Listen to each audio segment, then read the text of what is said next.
শেষমেশ শ্রদ্ধা অভয়ের সামনে প্রমাণ করে দিল দেবযানীর ক্যান্সারের নাটক। অন্যদিকে তনুজা আর ঋতুবিশি এলো অভয়ের বাড়িতে।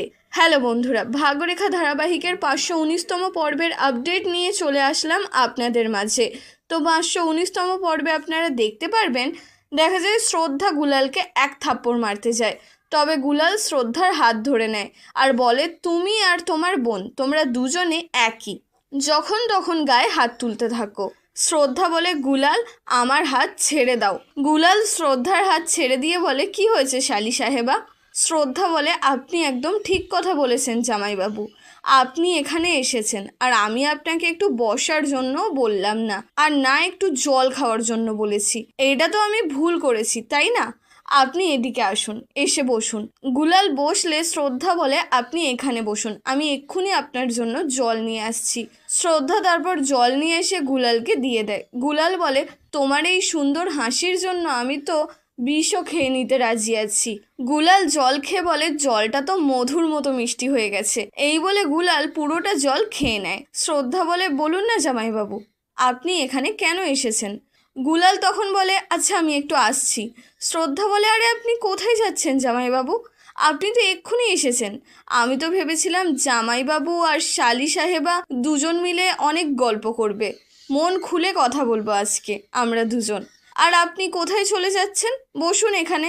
গুলাল বলে, দেখো আমি যদি এখন এখান থেকে না যাই তাহলে আমি কথা বলার অবস্থায় থাকবো না। আর শালি সাহেবা বাথরুমটা কোথায় বলতে পারো? শ্রদ্ধা বলে, ওই তো ওই দিকে আছে। শ্রদ্ধার কথা বলার সাথে সাথেই গুলাল বাথরুমের দিকে দৌড়োয়। তখনই সেখানে গৌরী আর অভয় বাজারের ব্যাগ নিয়ে চলে আসে। আর তারপর গুলাল বাথরুম থেকে আসে। গুলালকে দেখে অভয় রেগে বলে, তুই এখানে কি করছিস? শ্রদ্ধা বলে, আরে অভয়, জামাইবাবু তো এটাই বলবে যে উনি এখানে কি করছেন, তো আপনি বলুন জামাইবাবু যে আপনি এখানে কি করতে এসেছেন। গুলাল বলে, আমি বলছি। অভয় বলে, আমি কিচ্ছু জানতে চাই না, তুই এখান থেকে বেরিয়ে যা, নয়তো। তখন গুলাল বলে, আরে জামাইবাবু, আপনি নিজের রাগটাকে একটু থামিয়ে রাখুন, কারণ আমার সিস্টেমে গড়বড় হয়ে গেছে, আমি এক্ষুনি আসছি। এই বলে গুলাল আবার বাথরুমের দিকে দৌড় লাগায়। আর এসব দেখে অভয় রেগে ওখান থেকে চলে গেলে শ্রদ্ধা তো হাসতে থাকে। তখন দেবযানী শ্রদ্ধার কাছে এসে বলে, হাসা ভালো, এখন ওর জন্য তোমার মুখে আমার যে তার হাসিটা তো এসেছে, এটাই অনেক। আর তুমি শখ পেলে না তো শ্রদ্ধা? শ্রদ্ধা বলে, 1 মিনিট।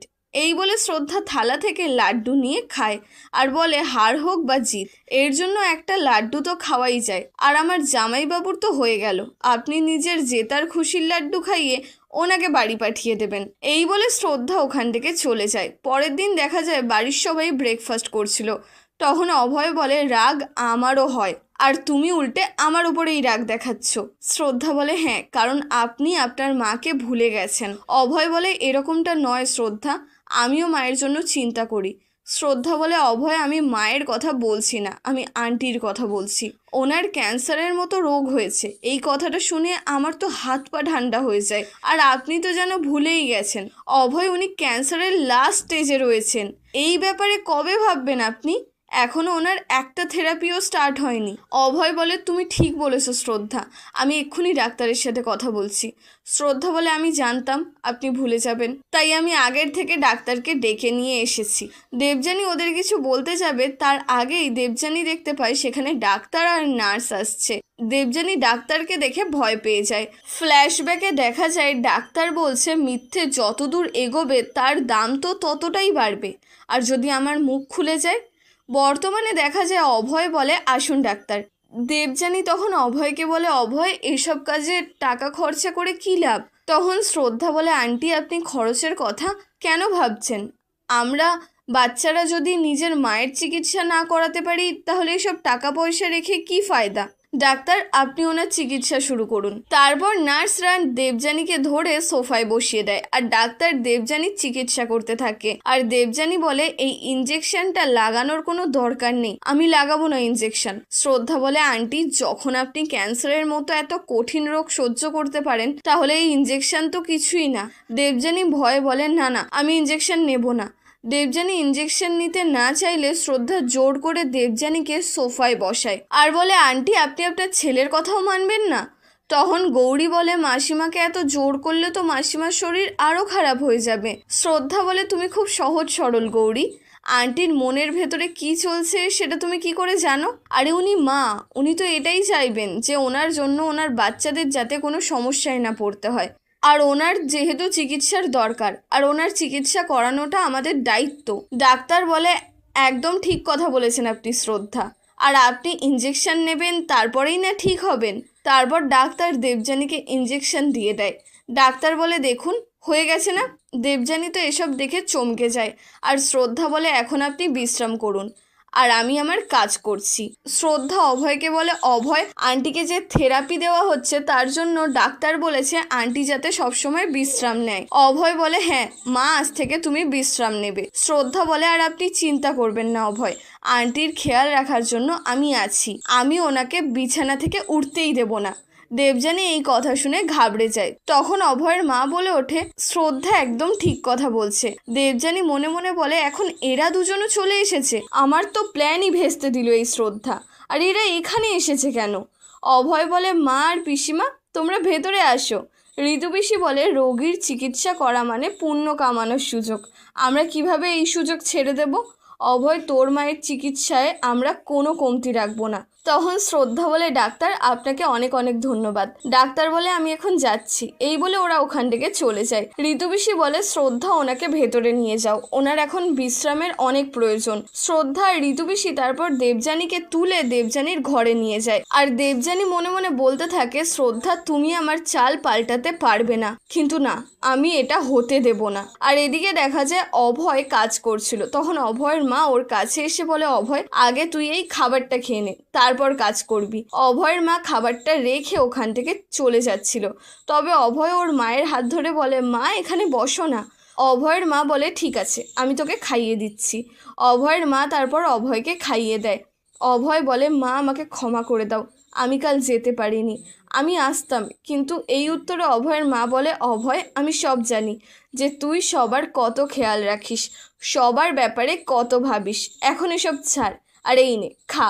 দেখা যায় দূর থেকে শ্রদ্ধা ওদেরকে দেখছে। শ্রদ্ধা খুশি হয়ে নিজে নিজে বলতে থাকে, মাতারানী শেষমেশ মা ছেলেকে মেলানোর আমার চেষ্টাটা কাজে লেগেছে, শেষমেশ আমি সফল হয়েছি।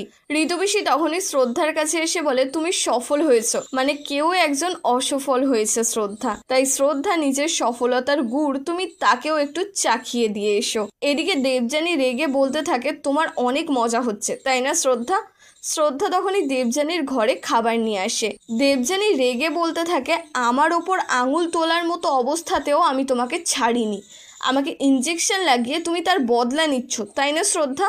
শ্রদ্ধা বলে, ওটা তো ভিটামিনের ইঞ্জেকশন ছিল মাসিমা, চিন্তা করবেন না আপনি, আপনার কিচ্ছু হবে না, আর ওই ইঞ্জেকশনের প্রভাব আপনার ওপর ভালোই পড়বে। দেবযানী বলে, তনুজাকে এই বাড়িতে এনে আমার আর আমার ছেলের মাঝে তুমি ফাটল ধরাতে চাইছো তাই না?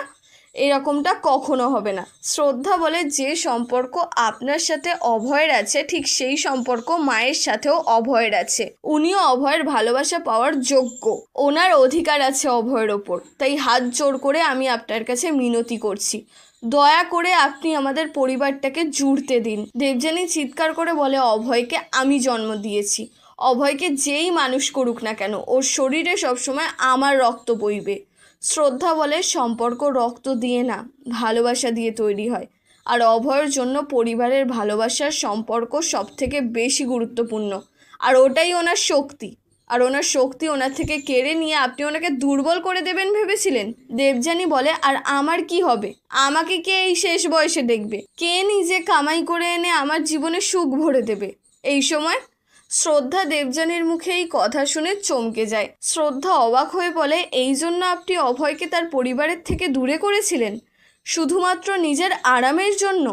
একজন মায়ের কাছে তার সন্তানের খুশি তার নিজের খুশি হয়, কিন্তু অভয়ের খুশি কিসে রয়েছে সেটা তো আপনি জানেনই না, আর না কখনো জানতে চেয়েছেন। তখনই গৌরী এসে বলে, শ্রদ্ধা দিদি একদম ঠিক কথা বলেছে মাসিমা, অভয় বাবুকে কষ্ট দিয়ে আপনি কখনো সুখী থাকতে পারবেন না। দেবযানী রেগে বলে, এখন তুমি আমাকে বলবে আমার খুশি কিসের মধ্যে রয়েছে আর কিসের মধ্যে নেই? আমি কি করব না করব সেটা কি তোমার থেকে জিজ্ঞাসা করব? গৌরী বলে, না না আপনি সঠিক মাসিমা, একজন মায়ের থেকে বেশি তার সন্তানের খুশি কেউ জানতে পারে না। শ্রদ্ধা তো রেগে ওখান থেকে চলে যায়। দেবযানী তারপর গৌরীকে ডেকে বলে, গৌরী তুমি কবে বিয়ে করবে, নাকি তুমি বিয়েই করবে না? গৌরী বলে, কখনো এই বিষয়ে আমি ভাবিনি মাসিমা, আর এমনিও আমার মতো গরিব অনাথ মেয়েকে কে বিয়ে করবে? দেবযানী বলে, আরে কেন বিয়ে করবে না? তুমি শান্ত, নম্র, ভদ্র, দেখতেও সুন্দর, তোমার কত গুণ আছে। গৌরী বলে, আমি তো বেশি পড়ালেখাও শিখিনি, আর শ্রদ্ধা দিদির মতো পরিবারও নেই আমার কাছে, আর না অভয়বাবুর মতো কেউ আমাকে ভালোবাসবে, তাই মাসিমা হয়তো আমার ভাগ্যে বিয়ে লেখাই নেই। এই বলে গৌরী ওখান থেকে চলে যায়। তখনই দেবযানী বলে, আমার 7 দিনের চ্যালেঞ্জের মধ্যে এখনো 3 দিন বাকি আছে, আর 3 দিনে শুধু আমি জিতবো না, বরং তোমার জন্য আমি নতুন ভাগ্যরেখা বানাবো গৌরী। পরের দিন দেখা যায় অভয় শ্রদ্ধাকে বলে, শ্রদ্ধা মা আর পিসিমা কোথায়, ওদেরকে দেখতে পাচ্ছি না। শ্রদ্ধা বলে, ওরা দুজন মন্দিরে গেছে। অভয় দেবযানীকে দেখে বলে, মা তুমি বাইরে এসেছো কেন, যাও নিজের ঘরে গিয়ে রেস্ট নাও। শ্রদ্ধা বলে, অভয় ভালো হয়েছে তো যে মাসিমা বাইরে এসেছে, আর এমনিও আমাদেরকে তো ওনাকে হসপিটালে নিয়ে যেতেই হবে। দেবযানী শ্রদ্ধার কথা শুনে হাসতে থাকে। শ্রদ্ধা এই দেখে মনে মনে বলে, ওনার মুখেই অদ্ভুত হাসি কেন দেখা যাচ্ছে, এর মানে নিশ্চয়ই উনি নতুন কিছু ভাবছেন। দেবযানী বলে, ভগবানের যা ইচ্ছে তা তো হবেই, আমি এখন আর নিজের চিকিৎসা করাতে চাই না। শ্রদ্ধা বলে, আরে মাসিমা এটা আপনি কীরকম কথা বলছেন?